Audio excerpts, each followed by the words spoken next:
Renaissance Minneapolis Hotel is connected to an historic train depot.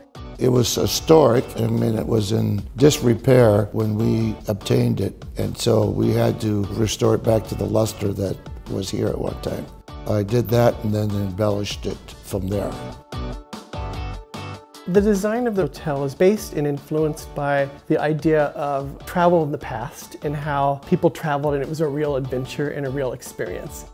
We came up with this concept of a female traveler, and it starts out she's traveling by dining car as you would from the 20s, and then morphing that into today's business traveler, how they mix work and play. The bar menu in the depot lobby was inspired by original train boards where they would change out the times and the signage. And I know Renaissance and the bartender recreates special drink menus seasonally, so it's always changing out. The luggage wall is really representational of items that you would have seen in and out of the depot.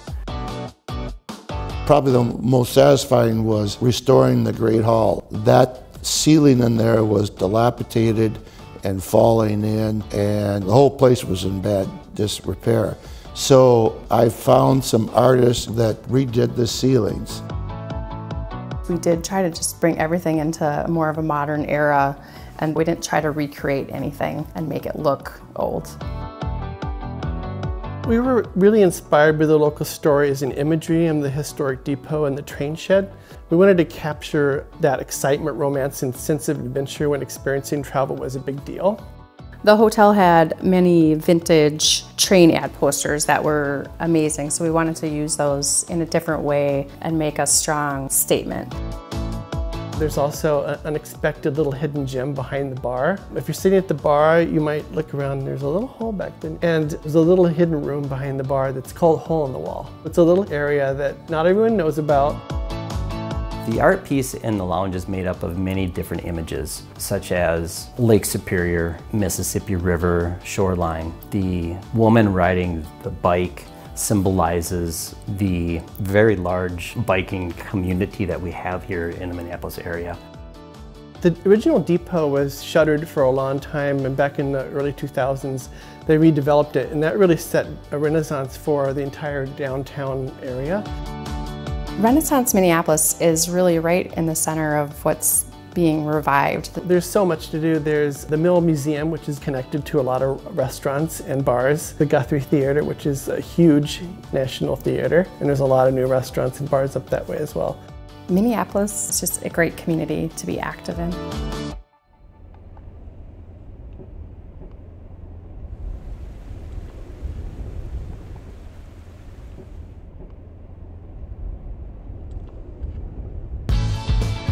The principle that Renaissance asked designers to bake into their design is to deliberately create contrast in materials and themes so that there is this sense of unexpectedness and visual interest.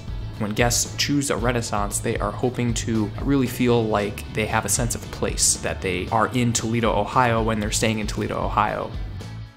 Toledo has a rich heritage in glass, specifically with artists. Putting glass in the hands of artists allowed it to be used in new and unique ways.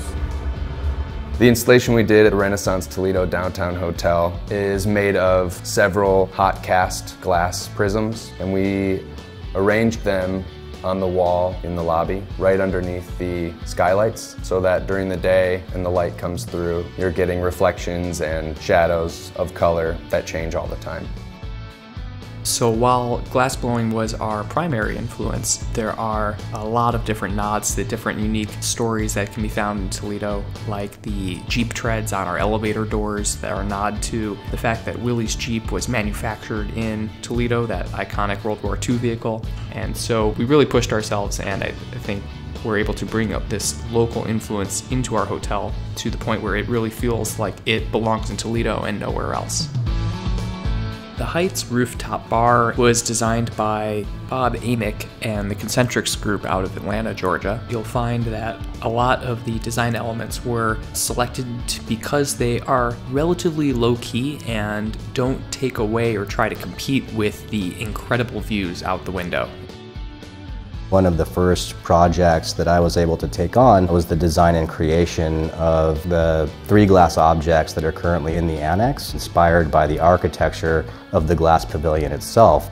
I think guests of Renaissance here in Toledo have a really cool opportunity to visit a city where there are opportunities for artists and young entrepreneurs to start something or make a living. So I think that it's a good breeding ground for new ideas and new things.